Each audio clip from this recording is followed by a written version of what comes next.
Hello and thanks for joining School of the American Rifle. Today is our first part of our Ruger Secret Shopper series. We're going to do other manufacturers, but we're going to start with Ruger. There might be some parts of this video that we have to pause so we can disassemble things because we're going to do stuff in groups. So after we do a summary check, we're going to break these down. We'll do all the lower inspections at once, all the bolt carrier inspections at once, and all the upper receiver inspections at once. There may be some stuff that we don't show in video, and that's because we save some stuff for in-person classes. And sometimes we'll pause the video so we can do those groupings as we just talked about. So hang tight. This is going to be a long one. And let's get started. So we're going to do a summary check on these. First, I'm going to grab the magazines. And I'm going to show you how I check mag pulls. They don't really advertise this. But if you have the feed lip cover on a mag pull, mag works as a gauge. Push the follower down out of the way and slightly drag it across the top, and that'll tell you if the feed lips are in the right position. If they're too wide, it'll drop in one particular place. It's very rare that a new one would fail an inspection, but we'll just still do the check real quick. Of course, I can force this gauge to go in here if I wanted to, but that's not how we do the test. Nice and easy, right across the top of the magazine.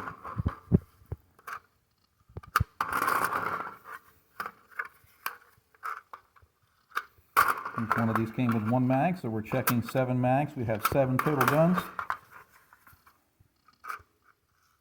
And these all pass. So I'm going to put these off to the side until we check the magazine well with a gauge. And let's go ahead and do a summary check. So first thing that I like to do is just see if anything appears off. So when I laid these out, these haven't been broken down yet. They just came out of the packaging.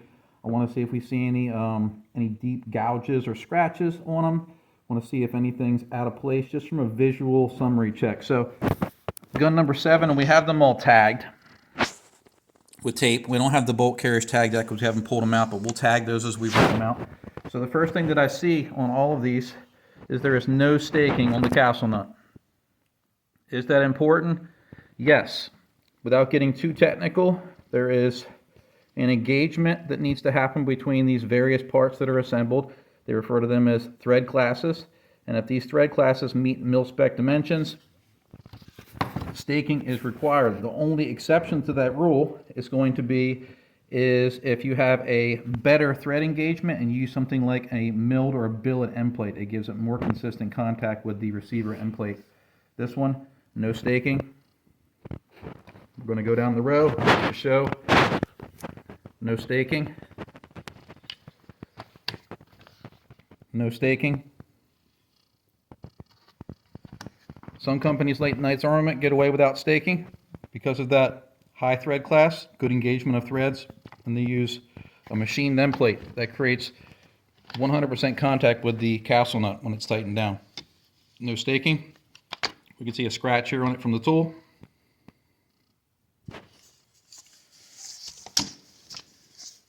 And no staking. Unfortunately, the lack of staking is a pretty common thing on the commercial AR market, so not surprising. This is something that I normally see from a lot of companies, unless they take a little bit more pride in what they're doing. So let's take a look at these first two with front sight bases. I want to see if the barrels are loose in relation to the upper receiver. I'm going to check the selector on them to make sure that we have nice, clean movement. Very important that it's not too hard to move the selector and not too easy to move the selector. Nothing's loose. Selector's moving. Good.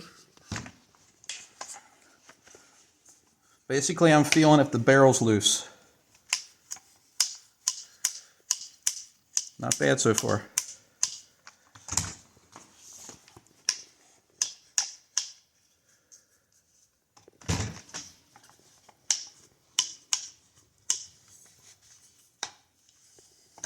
This one's going to be a long video, so grab a snack.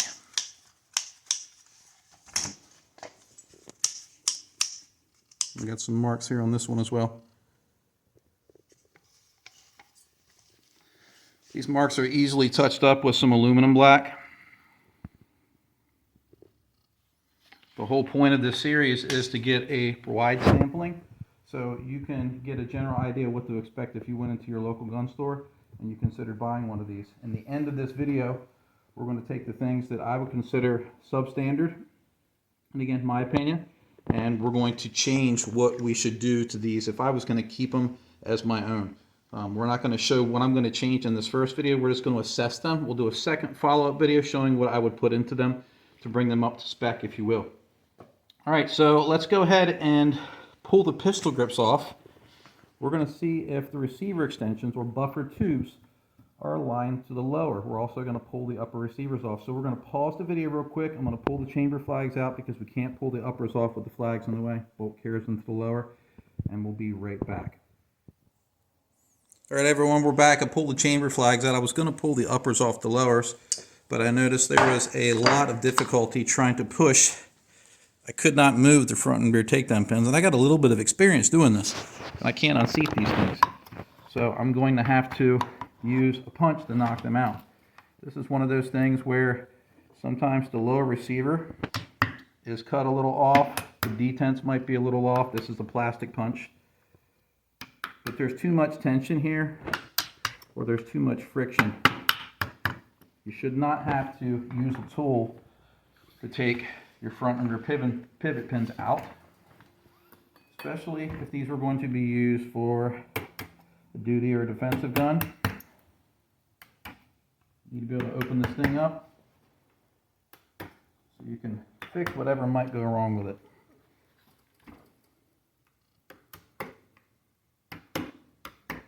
That one was really tough. Now we'll separate them. Still fighting me. Cannot get that front pin to move. That one moved. Rear one was stuck pretty good on that one. Got that one.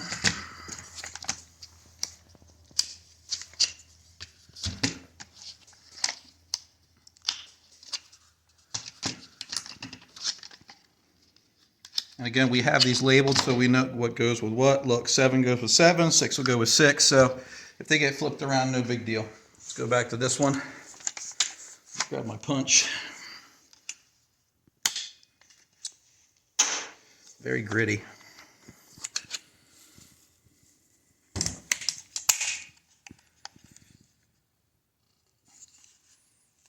Still can't move it.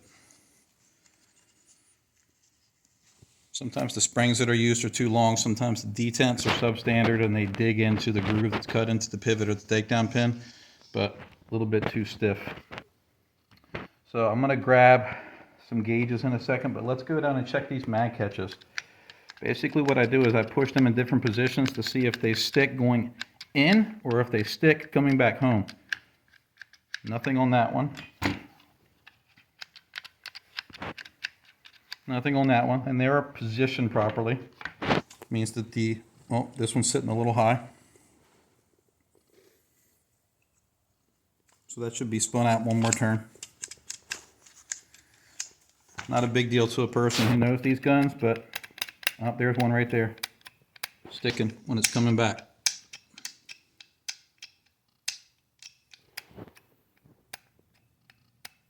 You can see it getting stuck right there. So lower number 4 has a sticky mag catch. Lower number 5 has a sticky mag catch.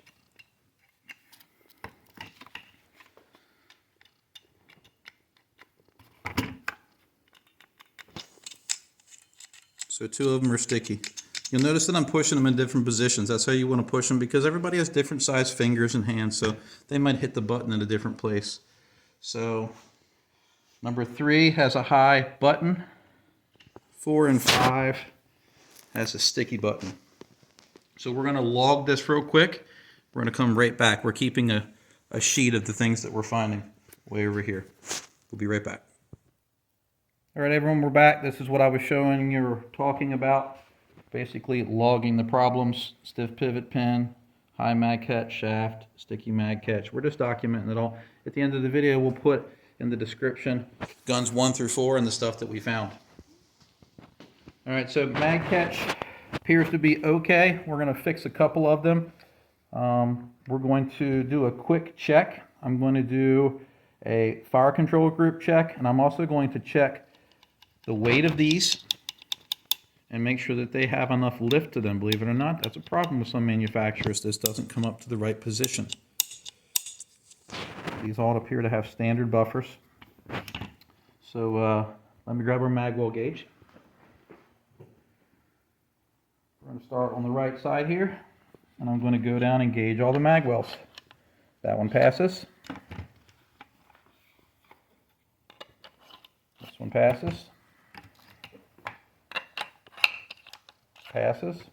A lot of companies can't get this part right. So this is a rather good thing. Good. Good.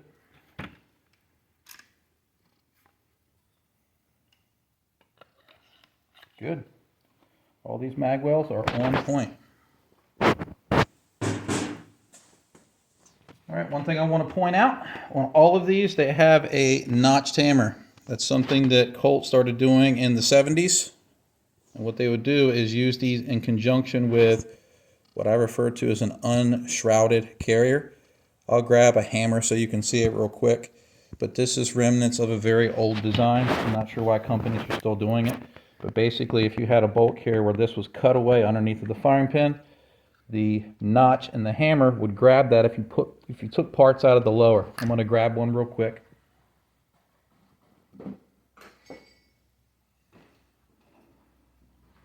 Here's an unshrouded carrier. So if we were to compare it to one of these, do a side by side, you can see what I mean. And it wasn't just Colt that did this, they just started doing it. It was Bushmaster, DPMS. Ruger was actually making ones that were very similar to this for many years. So it's an inferior, this is an inferior design in my opinion. Companies should be getting away from this, should be getting away from the notched hammer because it's adding extra friction to the system that was intended to be there by Mr. Stoner.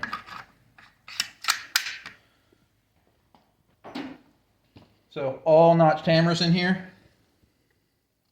The rounded hammers just don't have that little notch right there at the top. These are Schmidt hammers, which are good hammers, but these are the notch type.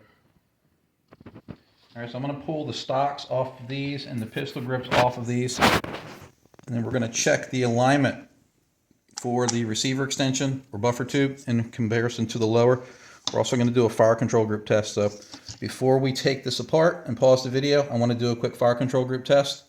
And we'll basically go through the selector systems on these, make sure they work, make sure that the fire control groups don't release when you don't want them to release, make sure the trigger pulls aren't super gritty, and actually perform how they're supposed to perform.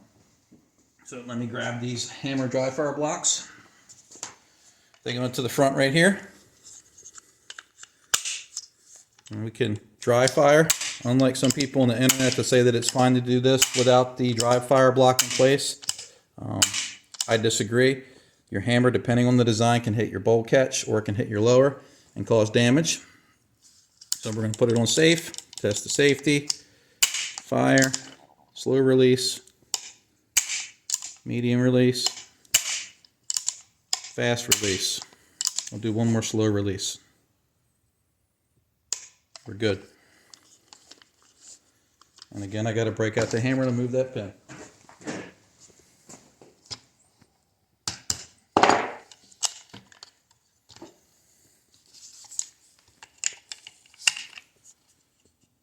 We could have done this when the uppers were attached, but I prefer to do it so I can look into the lower so I can see what's going on. So I'll do slow release, medium speed release, fast release. It's holding. That's good. Well, I do it in 3 different ways because sometimes the disconnect or the parts won't engage properly depending on the speed in which you release the trigger. So we're good there. And again, the hammer. This is fun.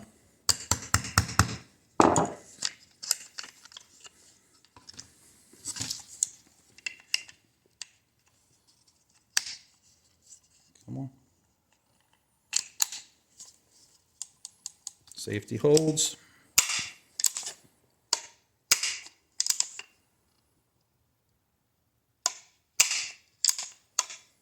We're good.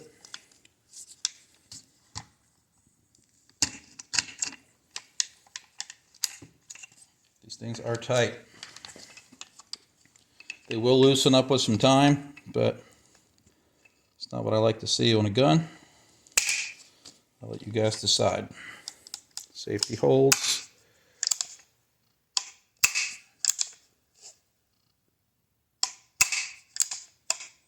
We're good.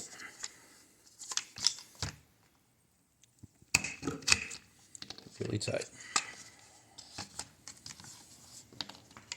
3 more to do. And then we'll start pulling some parts off. Safety holds. None of the triggers feel really bad. I can break out a trigger pull gauge if anyone's interested.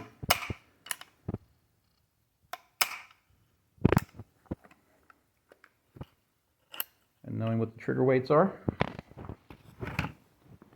If they got military type springs in here, they're probably going to be about 7 pounds. Some people will put lighter springs in the guns to make the trigger pull lighter, but that can be a compromise because it might not set off the primers.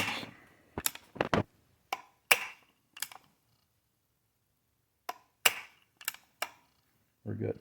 And another sticky one.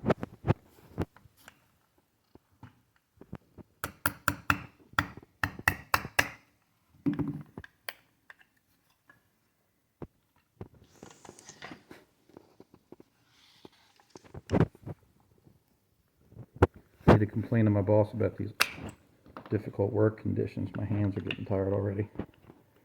I am the boss.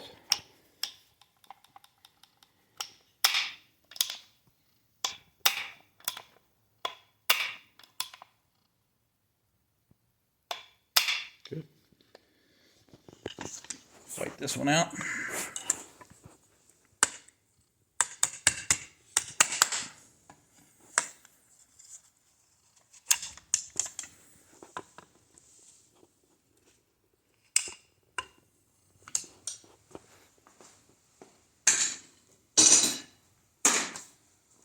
All right, we're going to pause the video. I'm going to do some checks on the bolt catch, which we're not going to show in the video. I'm going to pull the pistol grips off, the buttstocks off, and then we're going to check to see if this receiver extension is in alignment with the lower receiver. And after that, we're going to check to see if these things are tight or not. Stay tuned, we'll be right back. All right, everyone, we're back. I couldn't get the tape to stick to the lower, so I just took a magic marker. I can take this off with some alcohol and label the lowers so things don't get mixed up. We're going to use the Tekco, we call it the Green Monster, to check for alignment. We're going to start down here. Basically what this tool will do when it slides on is it will tell us if the receiver extension or buffer tube is in alignment with the lower. If a company doesn't use a good jig when they're tightening things down, the receiver extension, buffer tube will rotate, clock, come out of time. Won't cause the gun not to work, but it's a thing that stands out to me and people that have been working on these guns for a while, that the person that put it together might not care. And if they don't see this as something important to make straight, they might miss other things that might be important. So let's see what happens. It is off.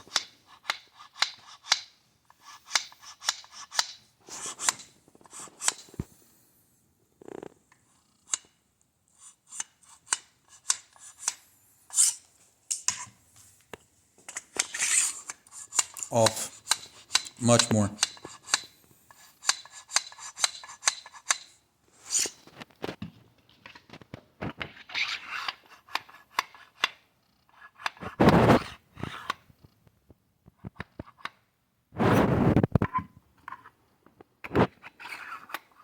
Way off.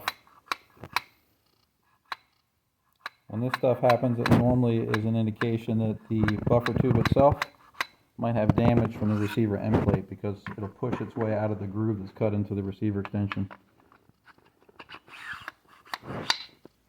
We'll go for 5 so far. Or for 6.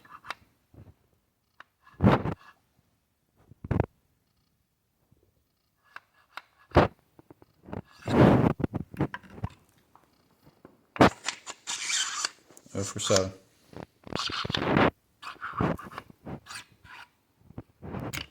Some might say, well, what if the tool's off? It's not. So let me go grab another one real quick.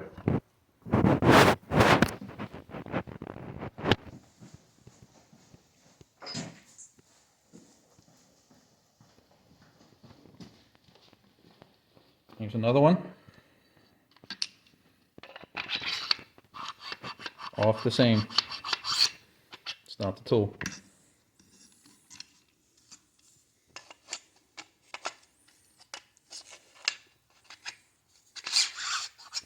Oh. If I pull hard to one side, I can make it go, but not all the way. This one might have a little bit more slop in it. Let me go down the row. So one maybe. No matter how hard I pull, this one won't move.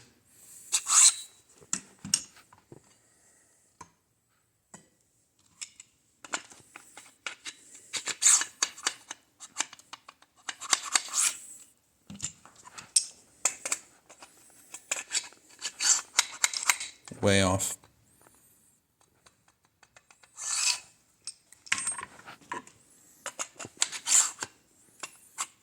This one, if I push hard, it might get started, but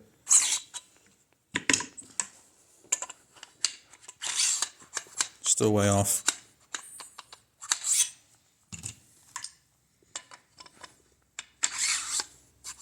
Nope. Pushing hard to one side, still won't go. So let's come back to the first one. Let's compare both of these. This one seems to have less side-to-side play, and it won't start at all no matter how hard I push to one side. So there is a little bit of variation in these two examples. I can get it to start. If I push this way, it won't start. If I push hard this way, it'll start, but not perfect alignment. It might be wide here. Let me see. Nope, it's not too wide. See, it fits onto this tank, so there is some misalignment here, but not massively. So at least we have one that we consider a pass. Right, so let's now check the capsule nuts on these. So what I'm going to do is I'm going to put them into a low receiver fixture and a vise right here, and I'm going to put a torque wrench on them to see how tight or loose they are. These should be torqued to about 40 foot-pounds. Based on my testing, you can do a breakaway test. It's not absolute, especially if you have staking in the way, but generally speaking, stuff will break away at about half value when it comes to the capsule nut, as long as something isn't seized up. So let's pause the video. I'm going to put the block in the fixture here. We're going to come back and we're going to do a breakaway test. And when we do that breakaway test, we're going to take the opportunity to reinstall the receiver extensions properly, make sure that they're timed. So when we put them back together, we're good to go. So stay tuned, we'll be right back. All right, we're back. We're going to check the breakaway for these capsule nuts. I have the wrench set to 20 foot-pounds. We are going to be testing this as a reverse check. Some people get very upset about this kind of stuff because they're worried about calibration. As long as you don't exceed whatever the wrench is rated for, nothing bad will happen. So 20 foot-pounds in reverse isn't going to hurt this wrench. It's rated for 200 plus. So we're going to mock it up.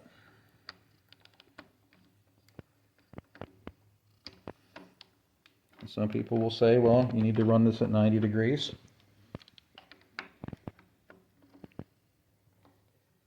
Doesn't want to grab. Come on. There we go. So let me bring this down so Donna can get it into the camera view.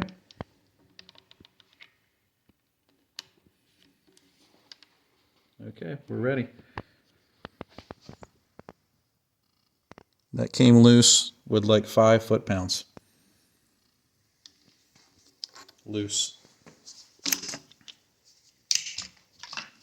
Under torqued. Let's do this one. That was the detent that you heard hit the floor. And back to the wrench. This one broke loose. It looks like 9.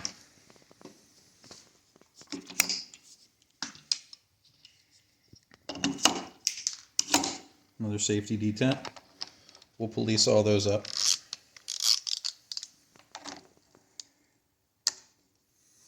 All right, we're in. The wrench turn off.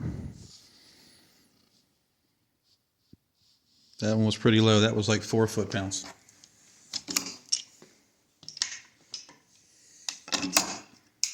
Those are all the safety detents you keep hearing hitting the floor. Ready? About 8.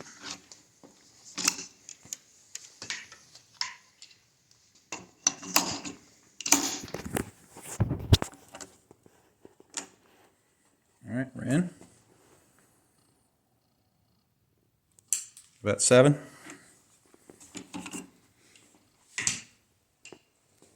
Two more left.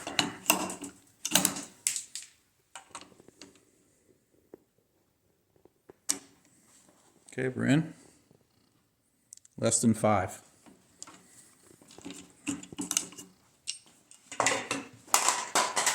If one of the stocks are scratched, that'll be on the one that I keep. We're keeping one of these. Every one of the secret shoppers we do, we're going to keep one. All right, here we go. We're locked in. That one cut loose at 4 foot-pounds value. At a minimum, some of them will break away at half, some of them will achieve full torque value. So if these things broke at a maximum of 8 on these, the best we can conclude is they have a minimum of 16 to 20 foot-pounds on them, which is half of what it should have. If it has an absolute breakaway, then they were only installed about 10 foot-pounds, so extremely low. But just trying to show you guys that if you do a breakaway test, at least at half of the value, if not full value, will tell you what these things were installed at. We can't really do a good test if they staked it, because that's also going to add braking force. So these were all grossly under torqued. So I'm going to reinstall all of these, just like we did this one, and then once we do it, it passes. Let me grab the other one,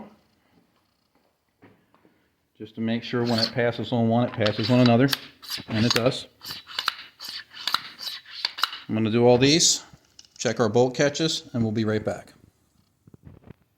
All right, we're back, everyone. So what I did check off camera is the bolt catch. I checked the spring assembly. I made sure that they have the nice proper amount of lift, and they all do. So all 7 of these pass all the bolt catch checks that I did. So that's a good thing. The one thing that we forgot to check before we started loosening castle nuts, and this is one of those things you can either take for my word or you can doubt it, but the amount of contact, let me grab a flashlight.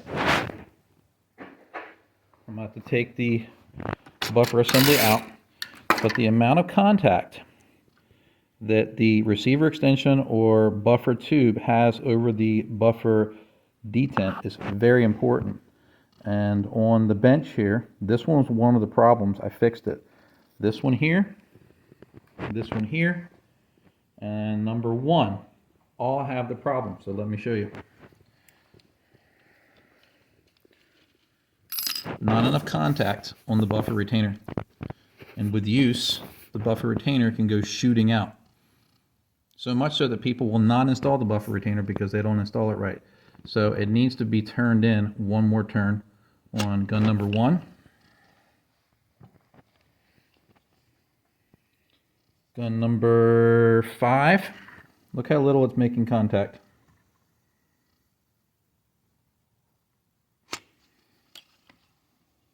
Gun number 6 and number 7's in the vise. Look how little it's making contact. Sometimes you can't turn the tube in one more time because the lip will crash into that protrusion or nipple right there, and you cannot get it to time properly. So you either have to notch the buffer tube or you have to try a different buffer tube. I think we're going to be able to time all these properly. So we're going to stop the video one more time. I'm going to get all these timed properly and torque back down, and we'll be right back. All right, everyone, we're back. I fixed the buffer retainer timing on the 4 guns. Now they look really nice. Good contact. They move up and down. That's what we want. This one here. Good contact. Moves up and down. Basically, they needed to be turned in one more turn. And this is something that I would consider a pretty serious problem, because a novice buyer of one of these, a novice AR owner, isn't going to have the tools or the knowledge to make this right. They're going to shoot the gun. The buffer retainer is going to pop out. The bolt carrier is going to grab it when it's coming back home. The tail of the bolt carrier will grab this. And it can break the lower. It can damage some stuff in the gun. It would be probably covered under warranty, but it's something that, in my opinion, should not happen on a factory-built gun. This is the kind of stuff that you see people just, throwing them together, claiming they're Legos and saying, oh, it's not a big deal, whether it's done right or not. It's a pretty serious problem. So we're going to move along. So far, we've fixed some of the issues. I fixed the one that had a button that was, or the shaft that was sitting high on the magazine release. We didn't fix the two that were sticky. And let's go ahead and pull all the buffers out. So we'll pause the video real quick. I'll pull the buffers out. We're going to measure the buffer springs. We're going to do a solid height test on the spring. We're going to look at the facings and see what kind of buffer's in here. And we're going to look inside the buffer tube to see if there's any kind of serious defects on the insides of these. So we'll pause the video. We'll be right back. All right, everyone, we're back. We're going to be checking the length of the buffer springs. We have just about 11 inches here, just about 11 inches here, same here. So they're not too short. They all seem to be the same, right around 11. Yep, all of them are roughly around 11. You don't want it to be shorter than 10 1/16, but longer than 11 1/4. So these pass the tests. Let's pull these buffers off and check the roll pins. Good, they're not protruding. The pad's not made of some weird non-standard material, which is what I want to see. Believe it or not, some are made of like silicone, and they'll compress too much when the bolt carrier comes rearward into the tube, and it can cause the carrier key to strike the lower. These all feel good. Next, we're going to do a solid height test, and there's a buffer to compare. This can be difficult for some people to do if they don't have a lot of hand strength, but this buffer spring, look, is going to solid height. We're going to have to go level with it so we can look across it, and the pad is barely protruding.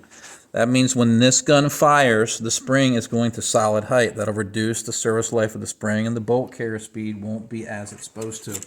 So let me show you what a good buffer and spring does. This is a Colt spring, a Colt H2 buffer.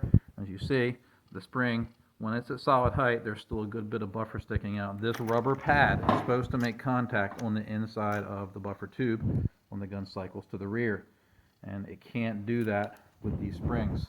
Let's see if the buffer is the wrong length. It's not. So it's not the buffer, it's the spring. So they either have too many coils or the wire is too thick. Let me check all these real quick. It's going to hurt my hands, but it's for science. Same.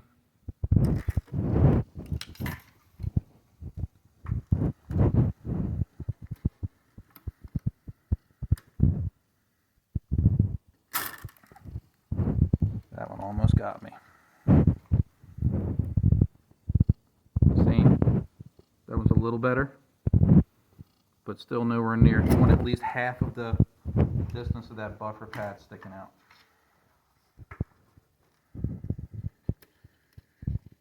If you're going to try this, wear eyes. This thing flies up and hit you. You might regret not having eye protection on. Same. So all these have springs that I would want to replace. This spring looks a little different than the rest. About the same. Maybe a little better than the others, but still what I would consider a fail. There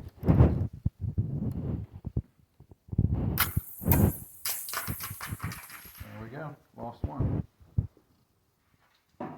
We're back.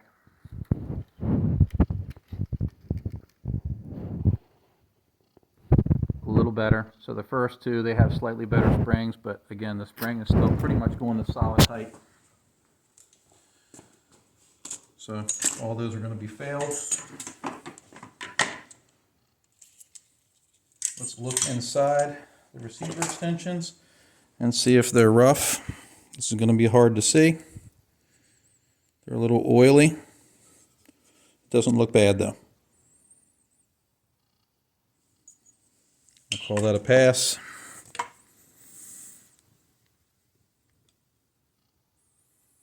That was a little rough in the back.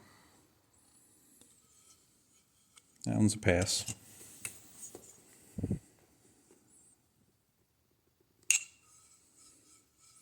Not bad. I got a feeling these are all going to be okay. Yeah, not bad. Some companies will tell you that this part here can be rough because it helps to hold on to lube. There's all kinds of excuses that companies will come up with to try to deflect for putting out something they shouldn't be putting out unless they're going to market it as something that's below average. All these are good. All right, so let me check my check sheet off camera. Let's see. Good. Catch, Magwell, Takedown Pins. All right. Carrier key gap. Gotta put these buffers back in. I gotta pull the bolt carriers out.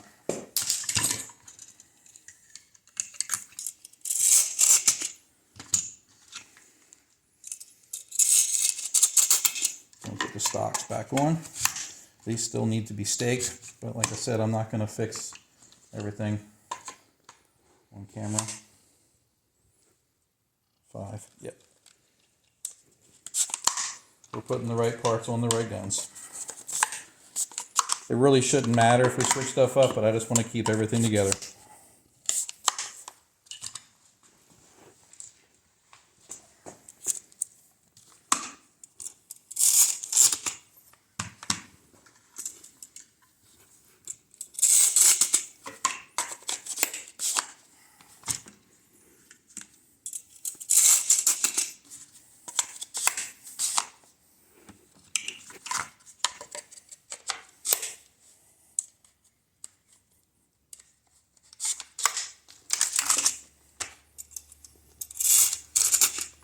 I have to take the bolt carriers out for this.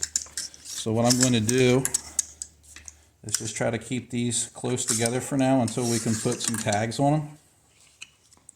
One thing that I noticed about these, looking at the side where the ejection port cover was, is that the ones with rails have a different bolt carrier than the ones with the front sight bases. I did order some different models here to mix it up, but let's go to the front sight base one. Look. Carrier's rounded on the side. This one, not so much. Sort of has a square flat on it.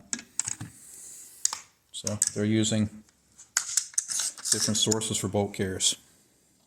If they're not making them in-house, they're changing the design between variations.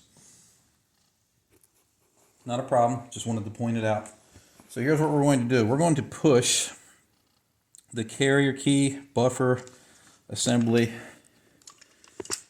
as close as possible to the lower. So the buffer has to be in, spring has to be in, we're pushing it back, and under recoil, we want to make sure the carrier key, when it collapses the buffer assembly, doesn't allow the back of the carrier key to hit the lower. So let me grab my pointer so you can see. So we don't want this to hit this. And I have a gauge that I use to check that, so let me grab it real quick. Here's our gauge. It's important that this has this gap here, and it does pass. What people fail to understand is that that rubber pad on the buffer can squish, flatten a little bit more, so this gets closer to the lower if you're shooting with a suppressor or some really hot ammo. So we need to maintain this gap right here or bad stuff can happen. This one fails.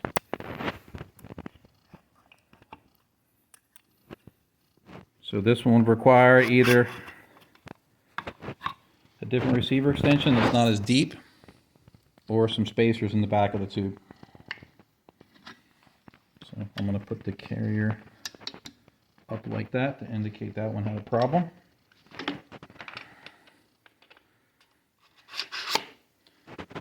That one fails.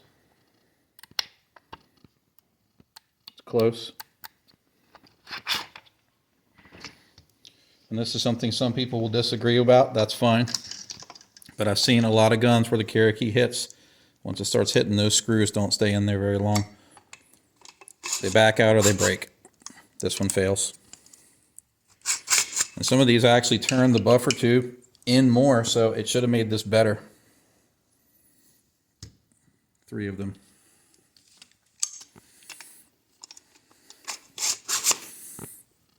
Another one that fails.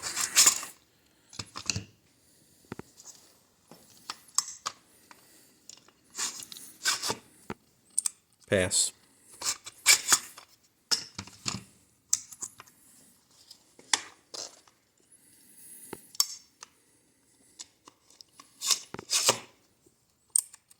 Pass. So let's see if it's the carriers, because people don't always understand that these holes can be further back, which causes the carrier to sit further back. So let's try it. Could be the carriers. Pass. The carriers are the problem. That one still fails.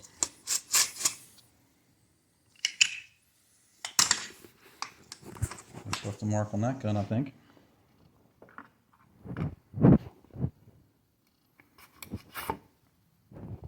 This one fails still. No marks. It's good when you mess up and nothing bad happens. As Bob Ross would say, a little happy mistake. So these 3 still failed. So these aren't the bolt carrier. This one in particular is the bolt carrier. This one passed. So for this one, this one, this one, and this one, even though this one I suspect the carrier is the issue,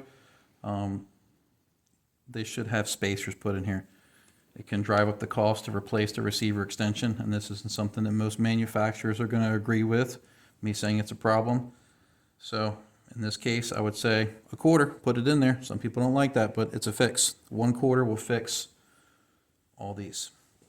So guns 2, 3, 4, 5, and 6 have a carrier key gap issue. So we're going to pause the video, and we'll be back to cover some more things in a moment. All right, everyone, we're back. I wanted to reiterate, I forgot to mention it because we took the pistol grips off, but all the pistol grips were tight. They weren't loose. So when they were put on really good. So what we're going to check next is going to be how well the bolt catch finger grabs the follower on magazines. The ones that were included with the guns, and then a couple other variations. One thing that I wanted to point out is on all of these, they're putting non-H buffers in these. And that is something, again, that's very much standard for companies that are trying to make a gun be more price appealing, because heavier buffers cost more money. Typical buffers use steel weights. They might be black, they might be silver, but they're just 3 chunks of weights if it's a carbine buffer. The ones that are heavy use tungsten, and they're not expensive because they're heavy, they're expensive because tungsten's expensive. So companies, when they want to make stuff more price appealing, they'll normally put non-heavy buffers in, and they generally run better when they get dirty, when they're running a little dry, when they have at least an H buffer in them. Now, there's other factors that control what type of buffer that you have in the gun: the gas port size, the efficiency of the gas system, the profile and weight of the barrel, what accessories you have attached. Lots of stuff, but generally speaking, lighter buffers are a cost-saving measure. So let's check with, this is one of the mags that came with them. This is a blank firing magazine that we use for classes to show that sometimes the follower doesn't catch the bolt catch. And then here's another variation of it. So let's go down the row and check contact. Not great, not bad. Still doing its job though. Let's see what a old GI mag does. That's actually a little better. See how much contact? And then the blank follower one, look, it missed. Just about missed on the follower. I'm not showing this to say that this lowers a problem. I'm showing you what a problem looks like. That's why we use it in classes. So let's go down the row. This passed. Pass. Pass.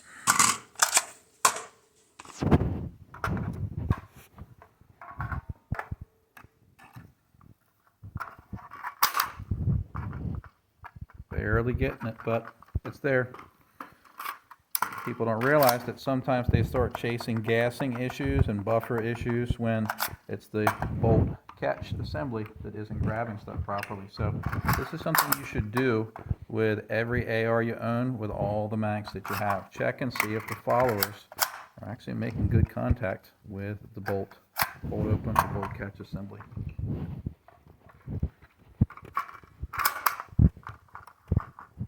Almost missing.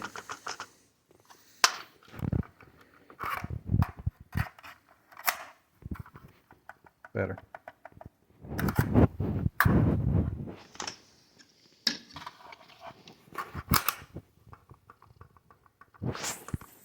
Good. Better.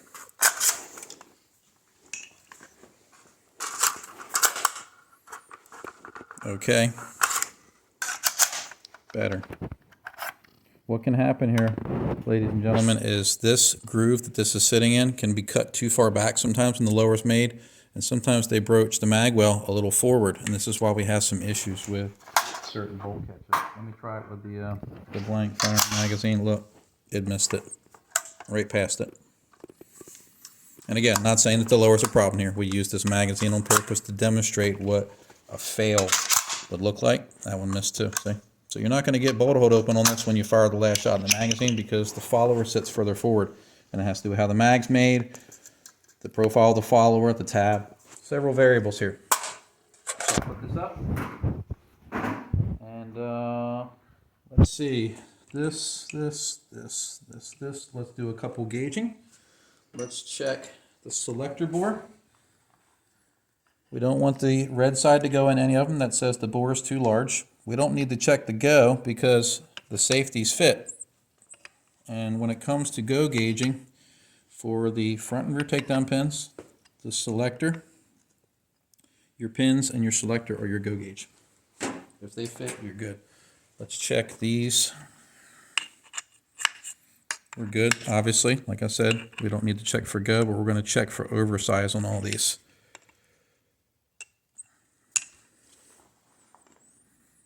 This is a good sign. The holes aren't hogged all out.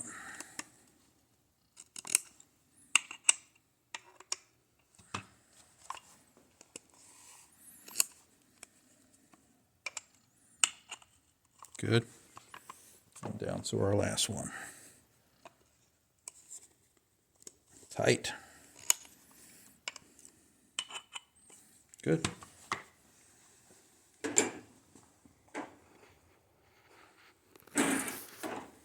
All right, I'm going to push these pins off to the side. I'm not going to take the fire control groups out completely. I might take the hammers out to check the hammer springs, but I made this little tool here, and that's going to push the pins partially out so I can gauge the bores without doing a full assembly, disassembly. And that's a piece of brass there, so those of you that are worrying that I'm putting a piece of steel in there, that ain't happening. Pass, pass, pass. And if one side's good, the other side's going to be fine. We're good on all these. So I'm going to seat the trigger pins, and we're going to take the hammers out. And I want to look at the springs. This is a piece of nylon, so it's not causing any damage to the lower. Reseating the pins. This tool I made for armors that have to check a lot of guns. Taking a lot of fire control groups out can be a pain in the rear. Let me get a punch and I'll be right back.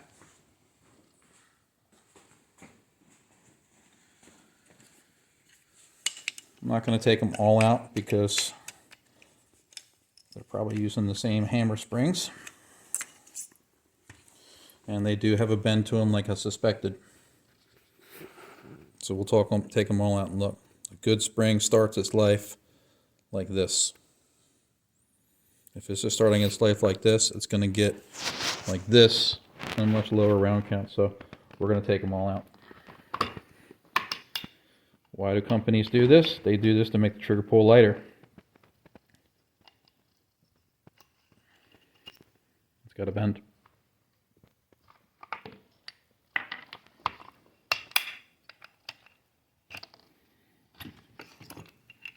That has a bend.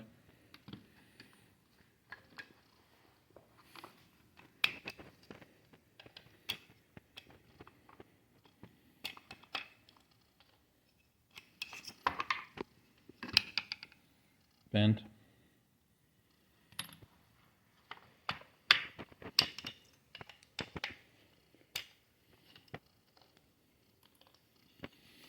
We are going to do a trigger pull test. This one has a bend.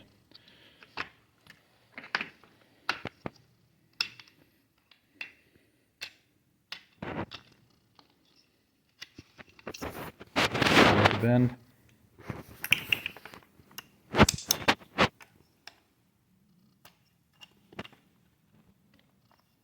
Again, you don't have to see the spring setup as a failure. So I don't like to see. I wouldn't have it in my own gun. Let me put one of these back in. We're going to pause the video. I'm going to get a standard spring and the trigger pull gauge, and we're going to test the trigger pull on a couple of these. Get them back together. We're going to test one with their spring and with a mil-spec spring. We'll be right back. All right, everyone, we're back. We're going to test the trigger pull weight with the spring that these were included with, and then we're going to put a mil-spec spring in there so it doesn't have the bend to it. And we're going to see if we get any change in trigger pull weight.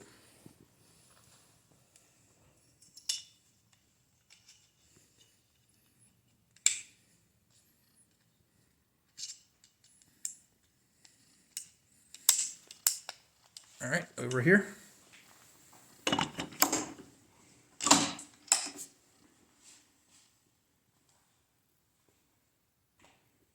Set it down somewhere, but I'm not sure where. Here we go. All right, set the gauge back to 0. We'll go in the middle of the bow, and we'll give it a pull. It doesn't have the safety in right now. Let's put our hammer dry fire block in there before I pull that thing. Why didn't any of you tell me? There we go. Reset it again.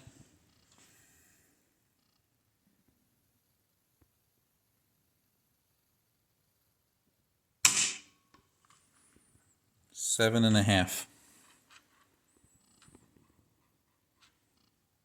Let's do another one.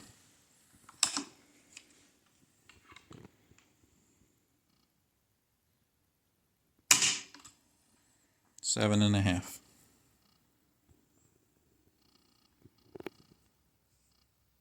Now let's change the string up.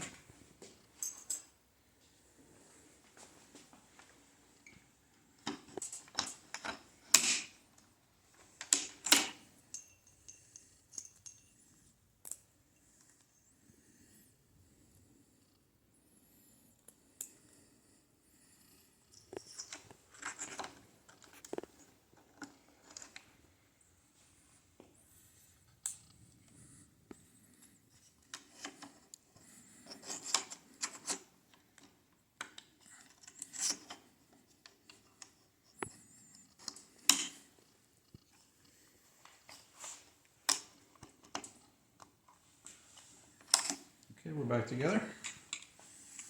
Let's see what this one gets.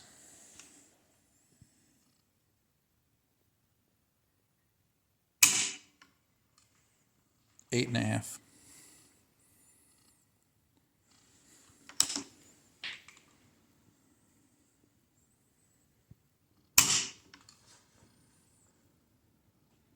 That one was about 7.5. Getting a little better as it wears in, maybe.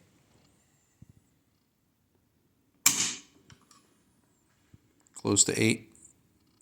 So between no change up to a pound and change by going to the standard mil-spec spring.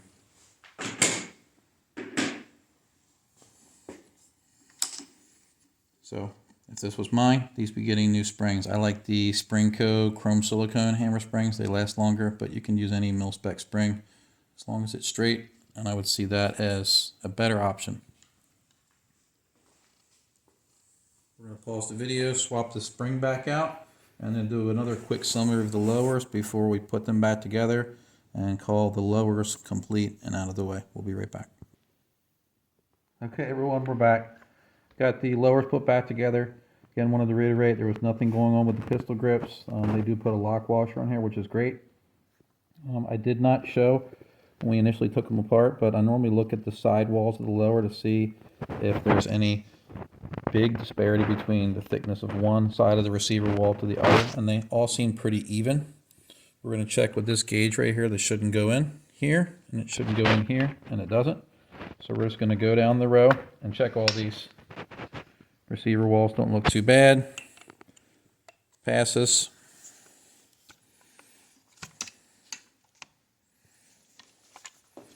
Receiver walls don't look too bad. Passes.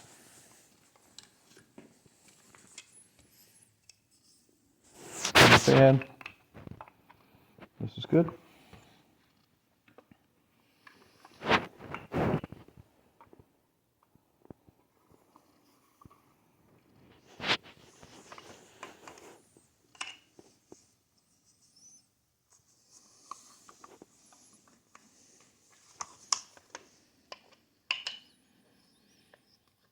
Okay.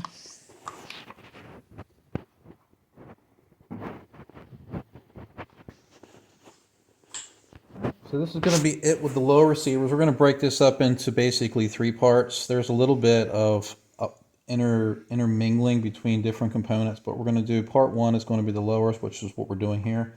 We're going to do a second part, which will be bolt carriers, and then we'll do third part, which will be upper receivers. As far as these go, we had a couple with mag catch problems. Many of them had issues with the buffer retainer being timed properly with the buffer tube. They all have non-heavy buffers. The springs are going to solid height. They have notched hammers, springs with a slight bend in them. The receiver extensions were clocked. Castle nuts were not staked and under torqued. So consistent across all these issues. So we're going to go back to the left here where we're keeping all of our notes.